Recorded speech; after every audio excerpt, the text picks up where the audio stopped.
বন্ধুরা দেখেন পাহাড়ে কিভাবে জুম চাষ করা হয়। পুরা পাহাড়ের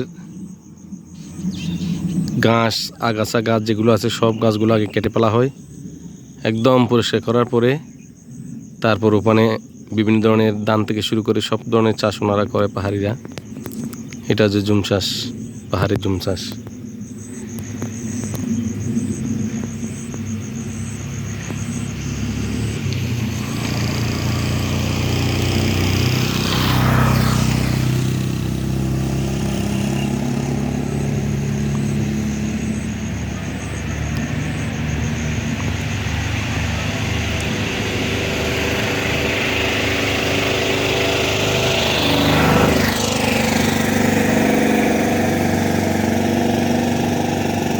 দেখেন এই পাহাড়কে একটা সমতলের মতো ছোট ছোট করে ফ্লট তৈরি করে ফেলছে, একটা ফ্লট বানায় ফেলছে যেখানে পানি যাওয়ারও পথ আছে।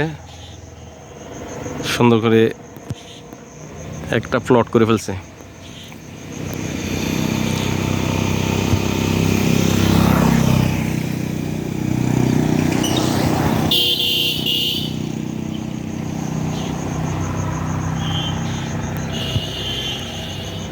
এইভাবে পাহাড়িরা পুরা পাহাড়ের উপর তারা চাষাবাদ করে।